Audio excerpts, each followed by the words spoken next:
Can we start with this clip? Because I love this clip. There's something about this clip that just had me rolling because it's so indicative of like how everything is going right now. Can you just roll this clip? Welcome to the week, guys. Let's go. Yeah, let's go.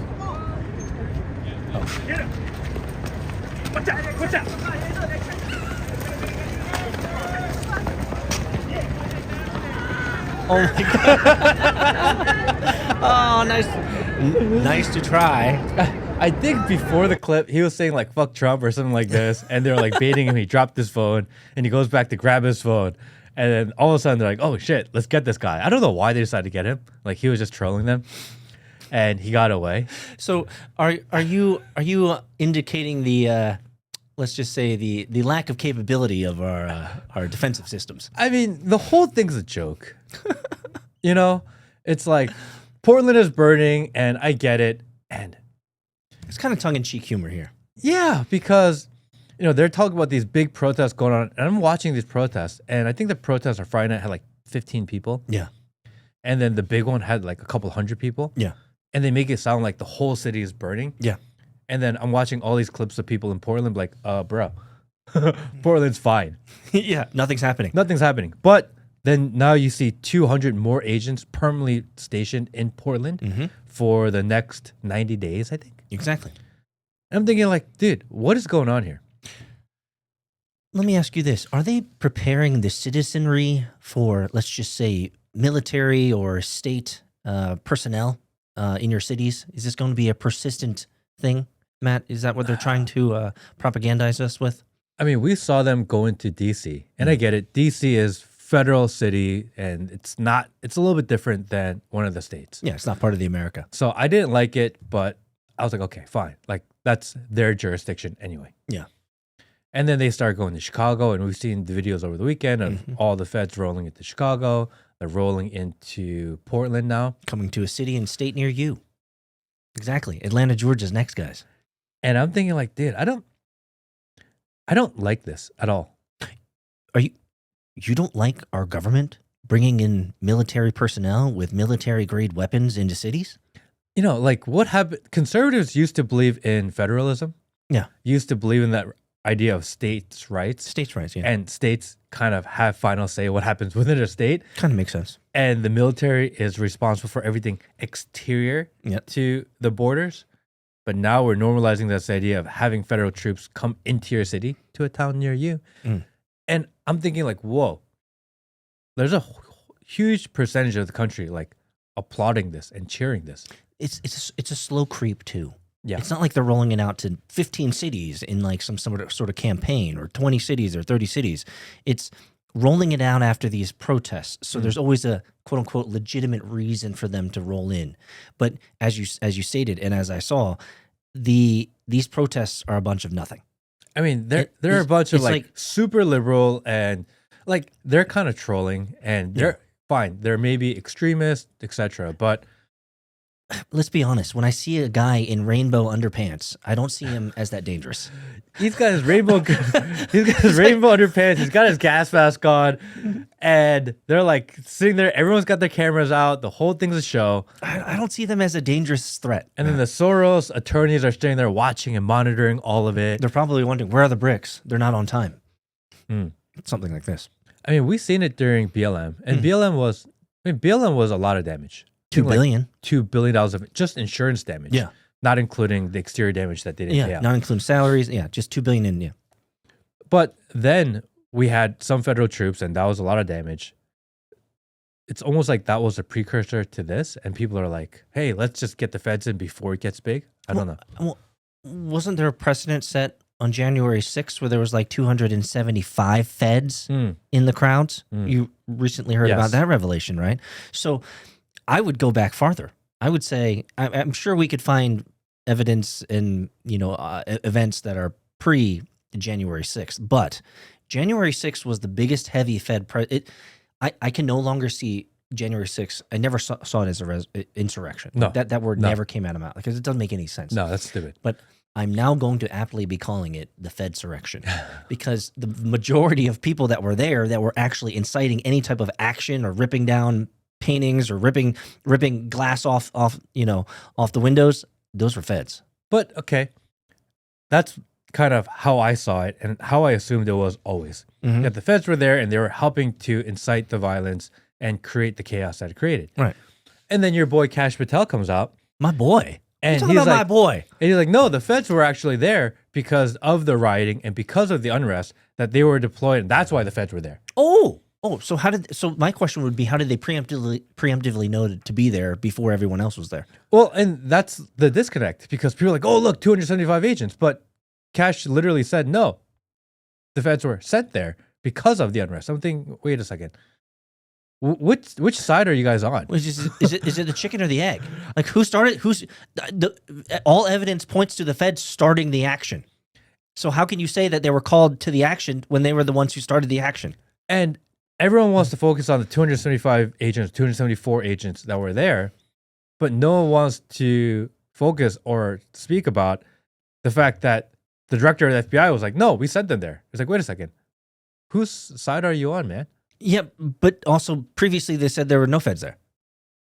And there was, like, I don't know, man. All I know is that we have feds seemingly everywhere. Everywhere. Everywhere. Like, every event. Like, you think your event doesn't have feds? There's feds there. You think your aunt's knitting group doesn't have feds? They got fucking feds there. I think that this ICE... They're everywhere. The feds are everywhere.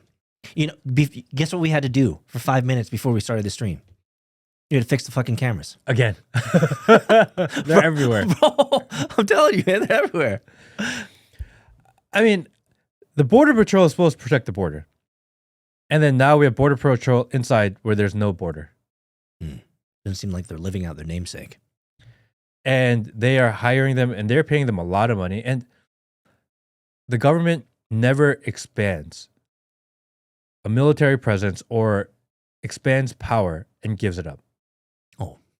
These new troops and these domestic troops that we have and this domestic military that we now have, what happens after they finish all their raids? Do they send them home? Are they firing them? Are we getting rid of them? No, they still need gainful employment. So we still need a reason to deploy them somewhere else. They're just here permanently now. We are creating a permanent domestic military. And this is a problem. The only time when we scale back, and most evidence of this is during Biden's term, the only time when we scale back is when we leave all the munitions. We leave hundreds of millions of dollars worth of ammunition, bombs, planes, helicopters. Well, but like, now we want to go get them back. We want to go get them again. So the only time we scale back is if we leave everything there. Like, that's how it works. But if we're not going to leave it there, then we have to keep continuing to expand it for sure. I mean, the whole country was in uproar, and the entire right was like really pissed off that Biden was going to hire 86,000 new IRS agents. Yeah. And then Trump said, no, we're going to get rid of them because this is a big problem. We shouldn't be going after people. 86,000 IRS agents, that was one of his big campaign promises. And they got elected. And he's like, oh, we should keep them. They never give them away. They never turn them away. Maybe we need them. Maybe we need feds on every city block. Let me ask you this. Let's look at the positive side of this token. Could a fed on every block make cities safer? Yes. I'm glad you answered so quickly because my gut reaction is, yeah, if there's a fed on every corner, shoot, our cities are going to be really clean. And they're almost going to be Japanese-esque clean. Yeah. Like Disney World-esque clean. Just like China, just like all the other authoritarian type of countries, is that you put feds and police and, people heavily armed with an unarmed population everywhere you go, and people comply. Yeah. And it'll be safe. Yeah, sounds good. Amazing. Amazing. I mean, we're seeing the trend. And the fact that we're normalizing the idea of federal troops within the borders, I'm very against that. And I get it. There is an immigration problem, there's a migrant problem. But it's a really difficult decision. Which would you rather have? Would you rather have illegal migrants running amok? Or would you rather have federal troops in your cities at all times? Because that's actually the binary choice they're giving us. They've put us into a corner. It is a quite binary choice. Yeah. If we were to stay within that binary, you're not going to like what I have to say. You want the federal troops. Control me harder, Daddy. Control me harder. Like, and understand my position. I rarely go into the inner cities. True. I rarely go into the cities. I mean, it's like, if you want to live in Prison Planet, have at it. Enjoy downtown East Side, Atlanta. Enjoy it. Like, but doesn't it suck that we can't go any longer? Like, I don't want to go to the city. Do you have anymore. any inclination or reason to go to East Side of Atlanta? I used to like going into the city. I used to go into like Buckhead all the time. I never go anymore. The only reason I would go to East Side Atlanta would be little 5 Points, just for some food, and then get the fuck out of there. Now, West Side, as you move to like Six Flags, like there's nothing. It's all industrial. No, it's not. There's nothing there. It's just crime. Although they have this great ghetto. Chicago pizza place that I really like down there. What's the name of the place, Will? We went there last time. It's owned by Chinese people. No, it's like these guys from Chicago. It's really good. They better be. We talked about this last time. Because if they're a bunch of Filipinos, you know that shit's gonna stink. All right. So, but again, point notwithstanding, I don't travel to downtown. And so, again, it sounds harsh, but enjoy your Prison Planet. Like, if you want to live as a bunch of, crime-ridden,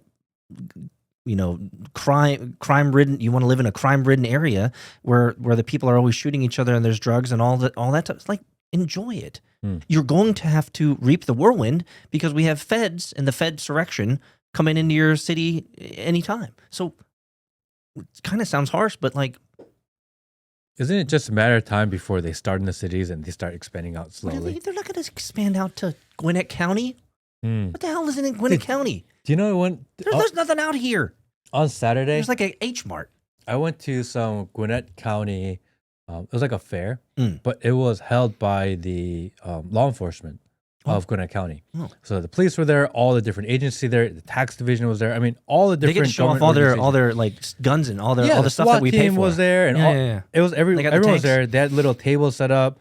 They had like stickers for the kids, and I thought that was really interesting because it was, number one, Gwinnett County is super diverse, ridiculous diverse, and all the police were there because of everything going on in the country right now, and they decided to kind of be out there and be with the community. And be like, look, and kind of be accessible. The Gwinnett FBI was there, and SWAT team was there, and the fire stations were there. They're just humans just like you. And I thought that was a really interesting way to do it at a time where I feel like people are becoming distrustful of law enforcement. Yes. That they decide that they're going to do this kind of, it was a little bit of spectacle, but it was cool. Well, they have to. Yeah. Because if we don't humanize law enforcement, then law enforcement looks like an iron hand of suffering onto the populace, and so they have to do this these outreach. And I'm not saying this is a negative; it's a good thing. Yeah, they're human after all. They have they got families, they got wives, they got children, and so it's good to humanize the controlling apparatus. It makes sense to do so. Yeah, I mean there were some restaurants there, some like church organizations there with booths, and then a bunch of Gwinnett County different agency groups out there. So if we humanize them, and if we like our local law enforcement, then we would be more attuned and more willing to have them on every street corner. Well, I am much more pro having local law enforcement be present. And because local, you know Billy, know Bob, Sarah, they're always on the street corner with their Fed badge or their local law enforcement badge. Yeah, with the local law enforcement. Because I know them, they're a member of the community. We all like Bob. Yeah, if something goes wrong, like they're not going to go too crazy or extreme because they have to live in that situation that they create also. Yeah. And I wonder how the local police feel about all the feds coming to the cities, actually. I would think that they would be somewhat offended. I would think so. And the reason is again, I'm giving a lot of grace here because we've talked about this on stream. I used to live next to a cop before I was married. And they're regular people like you and I. Yeah. At the end of the day. And they have to make decisions like you and I every day. And those decisions aren't easy decisions. Now, again, I'm being very, very graceful here. And so it is important that local law enforcement Bob doesn't shit where he sleeps. He's not going to go buck wild on you because he knows you. He sees you at the deli. He sees you at the Publix. He sees you at the restaurants, right? And I think that type of local law enforcement where you have a relationship with them is far better than these agnostic nameless faces feds that come in that usurp us and say we're taking over because we got tanks. Is that what you're saying? Yeah, I mean, when the feds come in, and because of the feds coming in, it creates these riots, it creates this big scene, it creates social unrest. You're not from around here. And then eventually they leave, and then the local cops have to deal with that shit. They have to live with the higher tensions. They have to live with kind of the chaos and the aftermath of what that created. And the feds, they don't care because they're on to the next city to go burn another city. Yeah, it's almost like the feds come in, punch the beehive, and then leave. Yes. Yeah. Yeah. It's almost like the feds should never be fucking with state stuff. I don't think so. I think that's a salient point that we're bringing up here. I think a lot of people, even conservatives, I believe we all used to believe that. Yeah. That the states handle, the locals handle, and the feds are there just to oversee. Yeah. And like, well, Portland is getting really bad, so we got to go and, well, let the people of Portland figure that shit out. That's a great response, Matt. That sounds so responsible. Like taking like personal accountability for where you live. Novel idea. Do you remember when BLM and COVID and we had the Chaz, the autonomous zone of Seattle? Yep. And they're like, "Oh, we gotta go shut that down." I'm like, "Dude, just like they're gonna run out. Let them live. They're gonna burn that place down, or they're gonna run out of food." And they eventually just kind of dissipated anyway. Yeah, because it's not gonna last forever. Yeah, because don't give them their attention. Yeah, none of them wanted to actually work because you actually have to work to grow a civilization. Yeah. And there was a dead body there for like days or weeks because like they were like, we're not gonna let cops in. Yeah, the anarchy thing doesn't really quite work. It doesn't work. It's going to break down eventually anyway. And by rolling in the feds with all the tanks and all the guns, number one, can you imagine what the United States looks like to the rest of the world right now? Ooh. They're probably like, dude, what the fuck is wrong with them? There's like tanks rolling around the streets. Yeah, and there's like gas canisters being thrown everywhere. Yeah. And there's like riot gear cops just walking around the cities, like fully armed with automatic weapons. And the people that they're facing off against are not the type of people that you would think that would need that. They're a bunch of white, middle-class, blue-haired sheepdog people wearing rainbow underwear. The people that the feds are fighting against are other Americans. That's one way to put it. I mean, that's really what's happening. It's not these illegal immigrants that they're supposed to be going after, fighting off at a standoff. It's the feds against the citizens. It's amazing. One would wonder that if you actually like put the feds and said, "Hey, let's play ball with all the other Americans, even though you're blue-haired sheepdog people. Like, let's go round up the bad guys." What kind of power could they actually have? Could they actually be useful? Could they actually be effective? But the way that you say it, you always say stuff that shocks me for some reason because I get blinders on a lot.